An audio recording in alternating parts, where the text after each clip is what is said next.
तो सभी बच्चे अपने साथ जो है भारत की खोज पुस्तक ले लीजिए और उसका पाठ नंबर 3,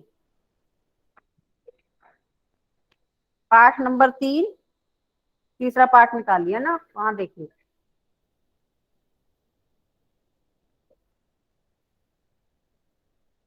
तो सिंधु घाटी सभ्यता के बारे में तो वैसे भी आपने जो इतिहास में हिस्ट्री की बुक है उसमें पढ़ा होगा, आप लोगों को थोड़ी जानकारी तो होगी पहले से ही।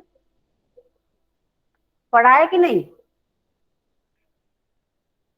हाँ, कुछ जवाब नहीं दे रहे हैं बच्चे, हाँ या ना? पढ़ा? यस मैम, हाँ पढ़ा यस है, मैम। हाँ। हाँ यस पढ़ा मैम। है। तो देखिए, इसमें पेज नंबर जो मेरे पास जो पुस्तक है उसमें पेज नंबर है 17।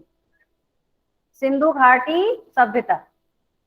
भारत के अतीत की सबसे पहली तस्वीर उस सिंधु घाटी सभ्यता में मिलती है जिसके अवशेष सिंध में मोहनजोदड़ो और पश्चिमी पंजाब में हड़प्पा में मिले। इन खुदाइयों ने प्राचीन इतिहास की समझ में क्रांति ला दी है। तो यहाँ पर जो है नेहरू जी बता रहे हैं, सिंधु घाटी सभ्यता के बारे में इन्होंने बताया है कि भारत के जो अतीत की पहली तस्वीर है, सबसे पहली तस्वीर जो है हमें कहाँ उसकी झलक मिलती है? सिंधु घाटी सभ्यता में। और इसके जो प्राचीन अवशेष हैं वो सिंध में मोहनजोदड़ो और पश्चिम पंजाब में हड़प्पा में मिले हैं। और इन खुदाइयों के कारण, ये जो खुदाई की है, तो इन खुदाइयों से प्राचीन इतिहास, पुराने समय का जो हमारा इतिहास है उसको समझने में हमें मदद मिलती है। इसके द्वारा हमें प्राचीन इतिहास की जानकारी हासिल होती है, इससे हमें पता चलता है कि प्राचीन संस्कृति कैसी थी हमारे यहाँ। आगे देखिए, मोहनजोदड़ो और हड़प्पा एक दूसरे से काफी दूरी पर है। तो मोहनजोदड़ो और हड़प्पा ये दोनों ही जो है ये एक दूसरे से, इनकी दूरी बहुत में काफी अंतर है, नजदीक नहीं है। ये जो दूरी है काफी है इनमें। दोनों स्थानों पर इन खंडरों की खोज मात्र एक संयोग थी। तो आगे यहाँ बताया गया है, ये दोनों स्थानों पर जो अवशेष मिले हैं, पुराने खंडर मिले हैं, इनकी खोज करना एकमात्र संयोग की ही बात है। इस बात में संदेह नहीं कि इन दोनों के बीच भी ऐसे ही बहुत से और नगर एवं अवशेष दबे पड़े होंगे जिन्हें प्राचीन मनुष्य ने बसाया होगा। तो इससे हमें क्या पता चलता है? इन दोनों के जो प्राचीन अवशेष हैं खुदाई करने के दौरान जो मिले हैं, उनसे ये पता चलता है कि और भी बहुत से प्राचीन नगर और पुराने जो अवशेष हैं वो यहाँ दबे पड़े होंगे और उन्हें क्या है, पुराने मनुष्य ने बसाया। जो पुराने नगर हैं, जो खंडर हैं, उनके बहुत सारे और भी जितने हमने खोजे हैं उसके अलावा भी जितने खोजे हैं खुदाई के दौरान वो तो है ही, लेकिन इनके अलावा भी क्या है, और भी बहुत से प्राचीन अवशेष हमें यहाँ पर मिल सकते हैं। यह सभ्यता विशेष रूप से उत्तर भारत में दूर दूर तक फैली थी। अब इस सभ्यता के बारे में बताया जा रहा है कि यह जो सभ्यता थी, सिंधु घाटी की सभ्यता, ये कहाँ तक इसका विस्तार था, कहाँ तक फैली हुई थी? ये विशेष रूप से उत्तर भारत में दूर दूर तक फैली थी। संभव है कि भविष्य में भी इस सुदूर अतीत को उद्घाटित करने का काम हाथ में लिया जाए और महत्वपूर्ण नई खोजें की जाए। तो आगे इसमें बताया जा रहा है कि हो सकता है भविष्य में कुछ ऐसे और खुदाई के वहां पर की जाए, और यदि खुदाई का काम यदि आगे और जारी रहता है तो इस खुदाई के दौरान क्या है, और भी जो महत्वपूर्ण पुरानी चीजें हैं इनसे संबंधित, सिंधु घाटी सभ्यता से संबंधित वो चीजें हमें भविष्य में, आने वाले भविष्य में हमें मिल सकती है, उसकी जानकारी हमें प्राप्त हो सकती है। इस सभ्यता के अवशेष इतनी दूर दूर जगहों पर मिले हैं, जैसे पश्चिम में काठियावाड़। तो ये सभ्यता के जो अवशेष हैं वो एक विशेष स्थान तक सीमित नहीं है, बल्कि क्या है, बहुत दूर दूर तक हमें फैले हुए मिले हैं। जैसे यहाँ पर उदाहरण दिया है, उनके नाम भी यहाँ पर बताए गए हैं।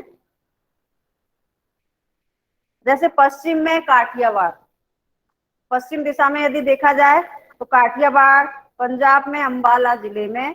यह विश्वास किया जाता है कि यह सभ्यता गंगा की घाटी तक फैली थी, और इसके बारे में जो है ये माना जाता है कि ये जो सभ्यता थी ये गंगा की घाटी तक फैली हुई थी। अर्थात कहने का मतलब ये है कि ये सभ्यता जो है बहुत पुरानी थी और इसका विस्तार जो है एक सीमित क्षेत्र तक नहीं था, ये काफी दूर दूर तक ये फैली हुई। तो यहाँ पर जो है जगह के नाम भी जैसे बताए गए हैं, पश्चिम में यदि हम जाएं तो काठियावाड़ तक, और पंजाब के अंबाला जिले में भी इससे संबंधित अवशेष मिले हैं। तो इसलिए इन अवशेष और खुदाई जो है, इनका विस्तार जो है, उसके आधार पर यह अनुमान लगाया जा सकता है कि ये सभ्यता जो है गंगा की घाटी तक इसका विस्तार हो सकता है, या उससे भी कहीं अधिक हो सकता है। आगे देखिए, अब तक हम जो जान चुके हैं उसका बहुत महत्व है। सिंधु घाटी सभ्यता आज जिस रूप में मिली है उससे अनुमान लगाया जा सकता है कि वह अत्यंत विकसित सभ्यता थी।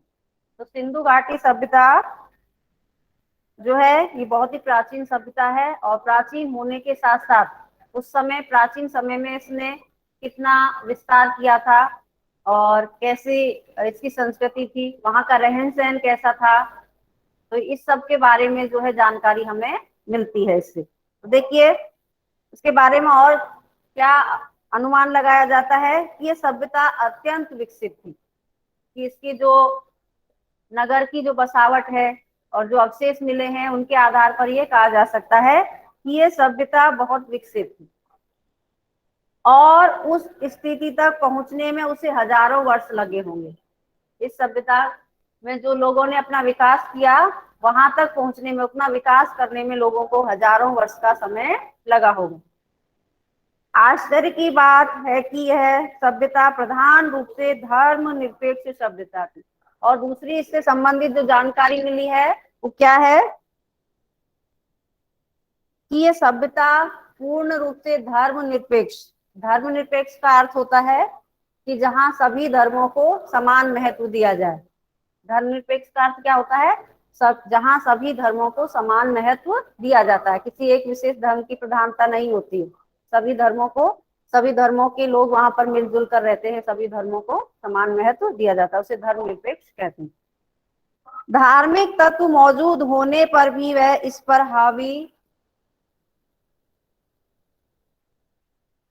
हावी नहीं थे।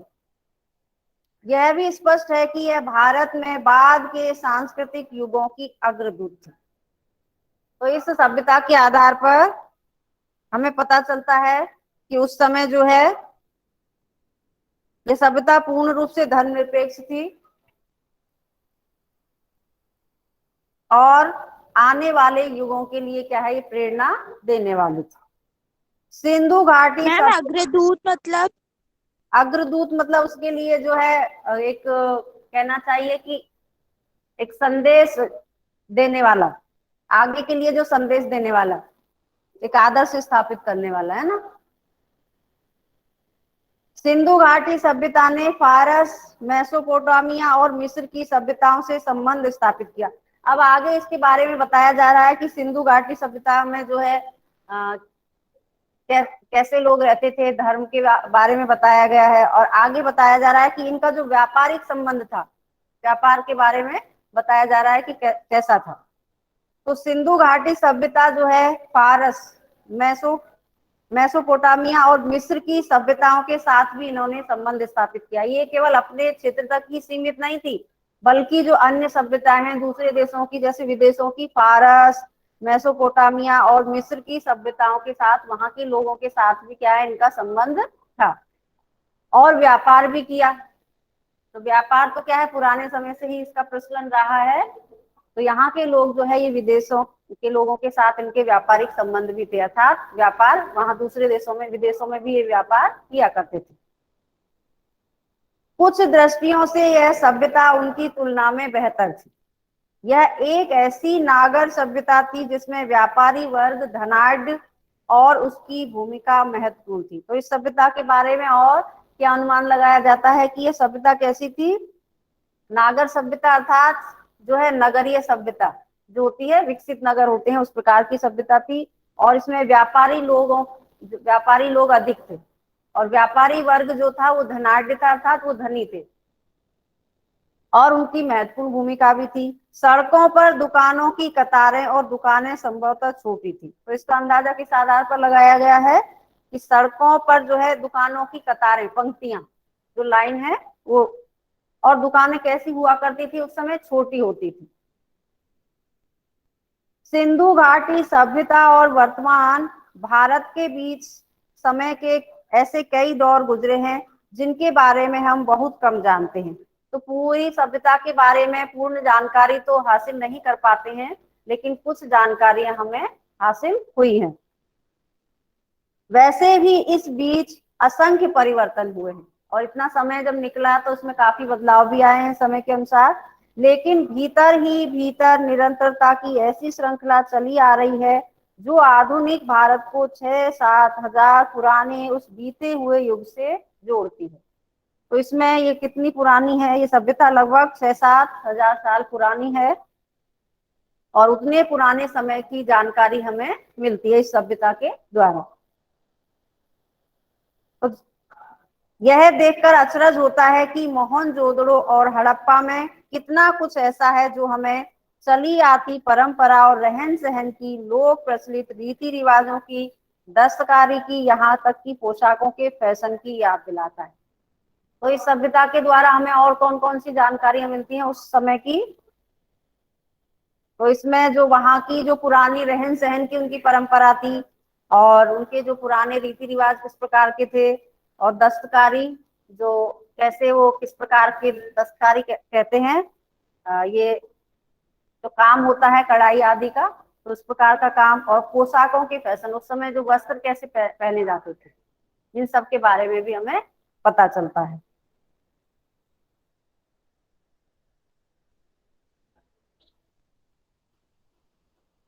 हाँ, आगे देखिए। यह बात दिलचस्प है कि भारत अपनी कहानी की इस घोर बेला में ही एक नन्हे बच्चे की तरह नहीं, बल्कि अनेक रूपों में विकसित सयाने रूप में दिखाई पड़ता है। तो अब भारत की यदि बात की जाए, तो नेहरू जी ने बताया यहाँ पर, तो भारत, तो इससे हमें यह पता चलता है कि भारत का जो विकास था, पुराने समय में जो विकास था, वो अनेक रूपों में हो रहा था, और धीरे धीरे बदलते बदलते विकसित रूप में भी हमें दिखाई देता है। वह जीवन के तौर तरीकों से अपरिचित नहीं, उसने कलाओं और जीवन की सुख सुविधाओं में उल्लेखनीय तकनीकी प्रगति कर ली है। तो इस सभ्यता के आधार पर कहा जा सकता है कि पुराने समय में हमारे जो भारत के लोग थे, वो जीवन का जो तौर तरीका है जीवन जीने का, उससे अपरिचित नहीं थे, और बहुत सी सुख सुविधाओं की जो कलाएं हैं वो भी मनुष्य ने सीख ली थी। उसके अलावा तकनीकी क्षेत्र में भी प्रगति की थी उन्होंने। उन्होंने केवल सुंदर वस्तुओं का ही सृजन नहीं किया, बल्कि आधुनिक सभ्यता के उपयोगी और ज्यादा ठेठ चिन्हों, अच्छे हमामों और नालियों के तंत्र का निर्माण भी किया। तो इन्होंने जो है, और क्या चीज के बारे में हमें जानकारी मिलती है कि उन्होंने सुंदर वस्तुओं का ही निर्माण नहीं किया, सुंदर वस्तुओं के अलावा उन्होंने क्या क्या किया, जो अच्छे हमाम कहते हैं, क्या कहना चाहिए, जो पुराने समय में स्नानघर जो होते थे, किस तरह के होते थे, और नालियों की भी अच्छी तरीके से व्यवस्था की गई थी। तो ये कहना चाहिए जो नगरीय नगर को किस तरीके से व्यवस्थित, सुव्यवस्थित ढंग से बसाया जाए, जो नगर होते हैं उनको किस तरह से सुव्यवस्थित ढंग से बसाया जाए, इस सब की जानकारी भी हमें इस सभ्यता के द्वारा पता चलती है। आगे देखिए, अगला फिर टॉपिक है इसमें आर्यों का आना। सिंधु घाटी सभ्यता के ये लोग कौन थे और कहां से आए थे, इसका हमें अब भी पता नहीं। तो आगे नेहरू जी ने यहाँ पर लिखा है, बताया है कि सिंधु घाटी सभ्यता के जो ये लोग थे, निवास करने वाले लोग थे सिंधु घाटी सभ्यता के, ये लोग कौन थे और कहां से आए, इसके बारे में जानकारी अभी नहीं मिली है। यह संभावना है कि इनकी संस्कृति इसी देश की संस्कृति, तो यहाँ ये अनुमान लगाया जाता है कि जो लोग थे ये आर्य इनकी क्या है, हाँ, इनकी जो संस्कृति थी वो हमारे देश की ही संस्कृति को उन्होंने अपनाया। और दूसरा अनुमान क्या लगाया जा रहा है इससे संबंधित, इनकी जो जड़ें थी दक्षिण भारत में भी मिल सकती है, अर्थात इनका संबंध जो है दक्षिण भारत से भी हो सकता है। कुछ विद्वानों को इन लोगों और दक्षिण भारत की द्रविड़ जातियों एवं संस्कृति के बीच अनिवार्य समानता दिखाई पड़ती है। तो दक्षिण भारत से इनका संबंध जोड़ने का कारण क्या बताया है, इसका कारण बताया है कि दक्षिण भारत की जो द्रविड़ जातियां हैं उनके बीच और इनके बीच काफी समानता कुछ चीजों में दिखाई देती है, उसके आधार पर ऐसा कहा गया है। यदि प्राचीन समय में कुछ लोग भारत में आए थे तो यह घटना मोहनजोदड़ो के समय से कई हजार वर्ष पहले घटी होगी। व्यावहारिक दृष्टि से हम उन्हें भारत के ही निवासी मान सकते हैं। तो आगे इसमें बताया जा रहा है, यदि प्राचीन पुराने समय में भारत में कुछ लोग आए थे और ये घटना मोहनजोदड़ो के समय से कई हजार वर्ष पहले यदि घटित हुई होगी तो उसके आधार पर यह बताया जा सकता है। तो कुछ जो क्या कहते हैं विचारक हैं और कुछ ये जो खुदाई जो करते हैं ये लोग, तो वो ये अनुमान लगाते हैं कि उसके आधार पर जो भी चीजें मिली हैं और उस जानकारी के आधार पर ये अनुमान लगाते हैं कि भारत के ही निवासी ये रहे होंगे। पूर्ण रूप से सच क्या है इसका पता नहीं चल पाया है, ये केवल अंदाजा जो है लगाया जा रहा है। सिंधु घाटी की सभ्यता के बारे में कुछ लोगों का कहना है कि उसका अंत अकस्मात किसी ऐसी दुर्घटना से हो गया जिसकी कोई व्याख्या नहीं। तो अब ये जो सभ्यता इतना विकास इसने कर लिया था, पूर्ण रूप से विकसित हो चुकी थी, लेकिन ऐसी विकसित सभ्यता का अंत कैसे हुआ, ये सभ्यता क्या है, इसका जो है ये समाप्त कैसे हुई ये सभ्यता, इसके बारे में बताया जा रहा है कि कुछ लोगों का क्या कहना है कि अचानक ही कोई ऐसी दुर्घटना हुई होगी। तो कोई प्राकृतिक आपदा हो सकती है, जैसे सिंधु नदी अपनी भयंकर बाढ़ों के लिए प्रसिद्ध है। तो सिंधु नदी क्या है, अपनी भयंकर बाढ़ों के लिए भी ये जानी जाती है, जो नगरों और गांवों को बहा ले जाती है।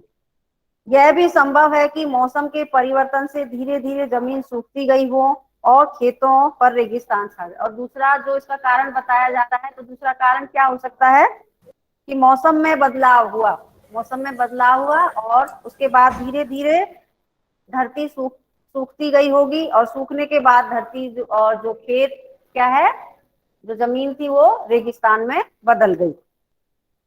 मोहनजोदड़ो के खंडर अपने आप में इस बात के प्रमाण है कि बालू की तह पर तह जमती गई जिससे शहर की जमीन की सतह ऊंची उठती गई। तो यहाँ पर जो मोहनजोदड़ो में जो बालू जो मिलती है, खंडर मिलते हैं, उनके आधार पर ये बताया जा रहा है कि ऐसा उस समय हुआ होगा, ये सूखा पड़ा होगा और सूखे के कारण जो है जमीन फिर रेत में धीरे धीरे बदलती गई होगी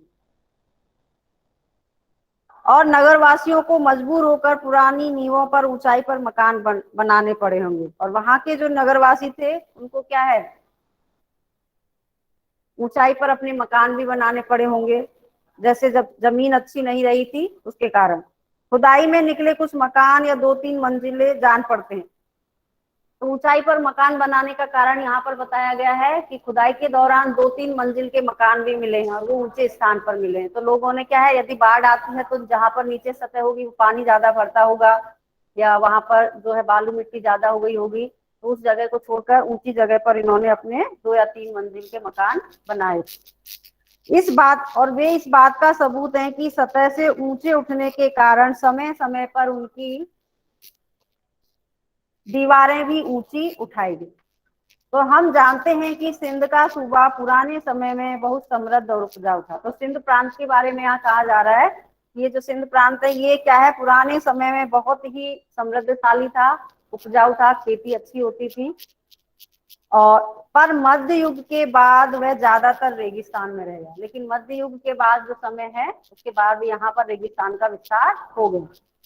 इसलिए यह मुमकिन है कि मौसमी परिवर्तनों ने उन इलाकों के निवासियों और उनके रहन सहन की पद्धति को प्रभावित किया। तो इस प्रकार मान लीजिए कोई प्राकृतिक आपदा हुई या मौसम में बदलाव हुआ जिसके कारण वहां के जो निवासी थे उनका रहन सहन का जो तरीका है उसको प्रभावित किया गया। लेकिन मौसम के परिवर्तनों का प्रभाव दूर दूर तक फैली इस नागर सभ्यता के अपेक्षाकृत छोटे से हिस्से पर पड़ा होगा। आगे फिर इसमें बताया जा रहा है कि जो मौसम में बदलाव हुआ उसका प्रभाव पूरी सभ्यता पर नहीं हुआ, बल्कि इसके एक किसी छोटे से हिस्से पर ज्यादा दिखाई पड़ता। हमारे पास इस बात पर विश्वास करने के कारण तो हैं, यह सभ्यता गंगा घाटी तक या संभवतः उससे भी दूर तक फैली थी। तो ये जो सभ्यता का विस्तार है काफी दूर दूर तक था, गंगा घाटी तक भी इसका विस्तार बताया गया है।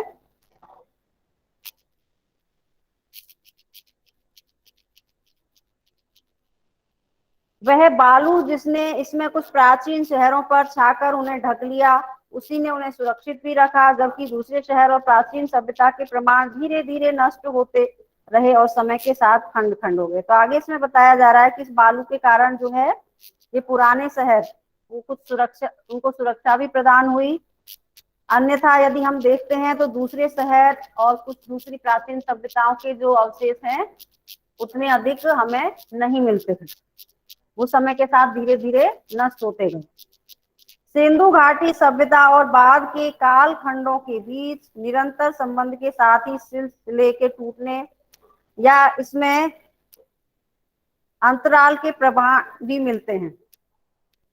यह टूटना इस बात का भी सूचक है कि बाद में आने वाली सभ्यता भिन्न प्रकार की थी। बाद में आने वाली सभ्यता, इस सभ्यता में शुरू शुरू में संभवतः कृषि की बहुतायत थी और नगर और थोड़ा बहुत शहरी जीवन भी उसमें मौजूद था। खेती हर पक्ष पर जोर शायद उन नवागंतुकों ने दिया होगा जो आर्य थे और उत्तर पश्चिम दिशा से भारत में एक के बाद एक कई बार आए। तो आगे इसमें आर्य जो है उनका आगमन कैसे हुआ उसके बारे में यहाँ पर बताया जा रहा है। तो सिंधु घाटी सभ्यता में जो समय के साथ जो परिवर्तन हुआ तो उससे ये पता चलता है कि ये सभ्यता जो है एक अलग प्रकार की सभ्यता थी। और इस बाद में आने वाली सभ्यता, तो बाद में आने वाली सभ्यता जो है आर्यों के बारे में यहाँ पर कहा जा रहा है कि इन्होंने प्रारंभ में तो कृषि पर बहुत जोर दिया। खेती की यहाँ पर जो लोग हैं खेती अधिक किया करते थे, खेती अधिक किया करते थे, खेती के पक्ष पर ही ज्यादा जोर दिखाई देता है। और उत्तर पश्चिम की दिशा से ये भारत में जो है एक बार आए होंगे और उसके बाद जो है कई बार बार बार उनका आगमन यहाँ पर हुआ होगा। ऐसा माना जाता है कि आर्यों का प्रवेश सिंधु घाटी युग के लगभग 1000 वर्ष बाद हुआ। तो यहाँ पर जो प्राचीन जो खोज है उनके आधार पर ये बताया जा रहा है कि आर्यों का जो प्रवेश है भारत में सिंधु घाटी युग के लगभग 1000 वर्ष के बाद माना जाता है। और यह भी संभव है कि इसमें इतना बड़े समय का अंतर ना रहा। आगे फिर ये भी बात इसमें बताई गई है कि हो सकता है कि इतना अंतर ना रहा हो। और पश्चिमोत्तर दिशा से भारत में ये कबीले और जातियां समय समय पर आती रही। तो थोड़े थोड़े समय के बाद ये जातियां क्या है भारत में पश्चिम उत्तर दिशा से कबीले और जातियां थोड़े थोड़े समय के बाद यहाँ पर आती रही और भारत में जज्ब होती रही। जज्ब मतलब उसमें घुल मिल जाना। जज्ब एक शब्द है, इसका अर्थ है कि उसी में घुल मिल जाना। और इस प्रकार से घुल मिल जाना कि उनका पता ही नहीं चले कि ये यहाँ के निवासी हैं या विदेश के। तो ऐसा हुआ भी है। हमारी हम भारतीय संस्कृति में देख सकते हैं कि पुराने समय में जो है विदेशियों के बहुत आक्रमण हुआ करते थे। तो बहुत से विदेशी जो है अन्य देशों से हमारे देश में आकर उन्होंने आक्रमण किया। तो ये सब आप इतिहास में हिस्ट्री में पढ़ चुके हो। और उसके बाद जो है उनके जो पूर्वज कहना चाहिए वो यहीं पर निवास करने लगे और फिर उनके बाद पीढ़ी दर पीढ़ी वो जो हमारे भारत देश में ही वो लोग घुल मिल गए। सबसे पहला बड़ा सांस्कृतिक समन्वय और मेलजोल बाहर से आने वाले आर्यों और उन द्रविड़ जाति के लोगों के बीच हुआ हो जो संभवतः सिंधु घाटी सभ्यता के प्रतिनिधि थे। तो आगे यहाँ बताया जा रहा है कि सबसे पहला जो सांस्कृतिक समन्वय होता है वो आर्य और द्रविड़ जाति के लोगों के बीच हुआ होगा। इसी समन्वय और मेल जोल से भारतीय जातियों और बुनियादी भारतीय संस्कृति का विकास हुआ। तो आगे जो है इस प्रकार की संस्कृति के मेल जोल से ही भारतीय संस्कृति का धीरे धीरे विकास होने लगा, जिसमें दोनों सभ्यताओं के तत्व साफ दिखाई पड़ते हैं। और बाद में युगों में और बहुत सी जातियां हैं, उसके बाद धीरे धीरे जो है अन्य जातियां विदेशों से हमारे देश में उनका आगमन हुआ।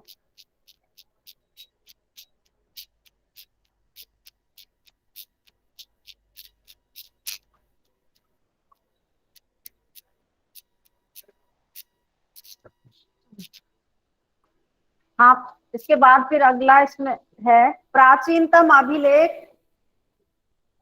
अच्छा, सबने अपना प्रभाव डाला और फिर यही घुल मिलकर रह गई।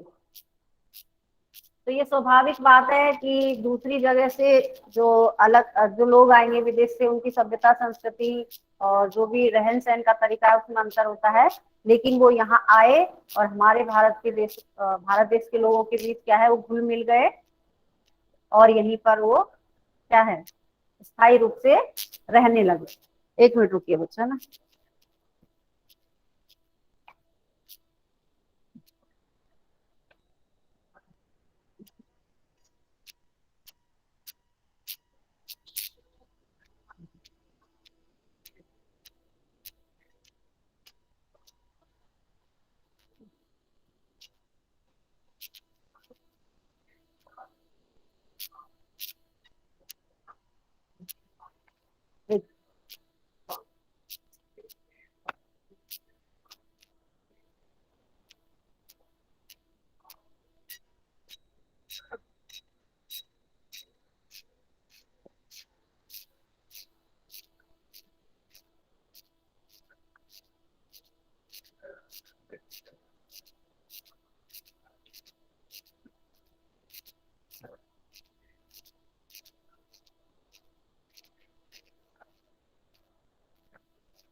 हाँ, आगे देखिए। प्राचीनतम अभिलेख, धर्म ग्रंथ और पुराण। सिंधु घाटी सभ्यता की खोज से पहले यह समझा जाता था कि हमारे पास भारतीय संस्कृति का सबसे पुराना इतिहास वेद। तो सिंधु घाटी की सभ्यता की खोज जब तक नहीं हुई थी, तो उससे पहले यही माना जाता था, क्या माना जाता था कि हमारी भारतीय संस्कृति में सबसे पुराना इतिहास जो हमारे वेद हैं। वेद आप लोग जानते हैं कितनी है उनकी संख्या? भारतीय संस्कृति में वेद जो है, वेदों की संख्या कितनी मानी गई है? कोई भी बच्चा आप बता सकते हो मुझे उत्तर, यदि आता है तो। जानते हैं क्या? मुझसे बोलिए जल्दी, हाँ या ना। इसका मतलब नहीं है आपको पता। तो भारतीय संस्कृति में बच्चों चार वेद। हाँ, वेरी गुड। वेदों की संख्या वेदों की संख्या 4 मानी गई है। कितनी मानी गई है? 4। नाम पता है? मैम हाँ, मैम ऋग्वेद, यजुर्वेद, आयुर्वेद और एक है मैम, याद नहीं है, अथर्ववेद। हाँ, ऋग्वेद, यजुर्वेद, अथर्ववेद और सामवेद, 4 है ना। ऋग्वेद, यजुर्वेद, सामवेद और अथर्ववेद, 4 नाम है ना। या तो अब याद रहेगा, भारतीय संस्कृति में 4 वेद माने गए। वेदों की संख्या 4 मानी गई है और 4 के नाम इस प्रकार से। ऋग्वेद को सबसे पहला वेद माना गया है और पुराना भी है। उसके बाद फिर और दूसरे वेदों का, ऋग्वेद, यजुर्वेद, सामवेद और अथर्ववेद, ये सब।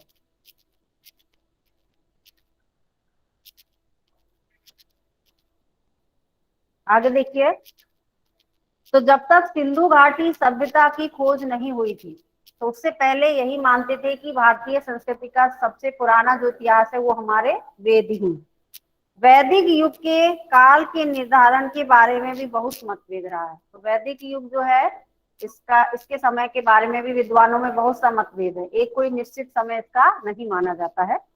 यूरोपीय विद्वान प्राय इसका समय बहुत बाद में मानते हैं और भारतीय विद्वान पहले। तो यूरोपीय विद्वान जो हैं और भारतीय विद्वान, इनमें दोनों में मतभेद है।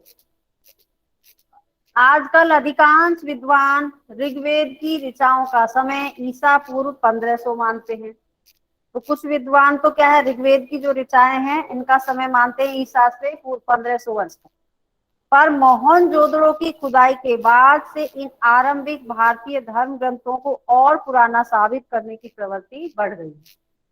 तो मोहनजोदड़ो की जो खुदाई हुई उसके बाद इन भारतीय ग्रंथों का क्या है, समय और भी पुराना बताने लगे हैं। वस्तुतः यह हमारे पास मनुष्य के दिमाग की प्राचीनतम उपलब्ध रचना है। मैक्स मूलर ने इसे आर्य मानव के द्वारा कहा गया पहला शब्द कहा है। तो ये वेदों के बारे में जो ये विचारक है मैक्स मूलर जी, इतिहासकार है पुराने, तो इन्होंने जो है वेदों के लिए कहा है कि आर्य मानव के द्वारा ये कहे गए पहले शब्द हैं। भारत की समृद्ध भूमि पर प्रवेश करने के समय आर्य अपने साथ उसी कुल के विचारों को लेकर आए थे जिससे ईरान में अवेस्ता की रचना हुई थी। तो यहाँ पर बताया गया कि आर्य जो है अपने साथ कैसे विचारों को लेकर आए, जिसमें ईरान तो जानते हैं आप लोग, ईरान में जो ये जैसे हमारे ग्रंथ माने जाते हैं हिंदू धर्म में, या भारतीय ग्रंथ जो हमारे प्राचीन ग्रंथ माने जाते हैं, उसी प्रकार ईरान में भी अवेस्ता ये ग्रंथ है। भारत की धरती पर उन्होंने उन्हीं विचारों का पल्लवन किया। वेदों और अवेस्ता की भाषा में अद्भुत साम्य है। तो यहाँ पर बताया गया कि वेद जो है और अवेस्ता, तो इनकी भाषा में कुछ सामान्यता मतलब समानता दिखाई देती है।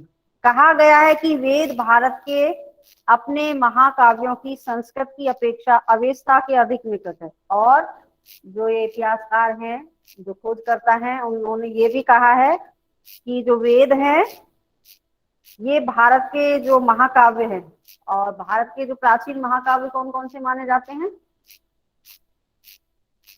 पता है? रामायण और महाभारत, इनको प्राचीन महाकाव्य माना जाता है।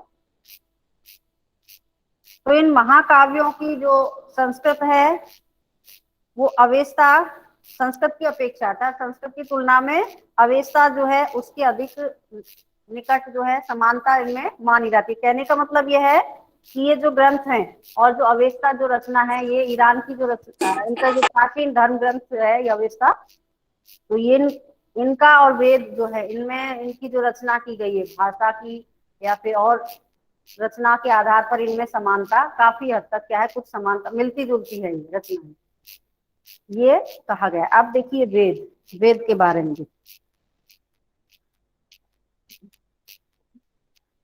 एक मिनट बच्चों समय,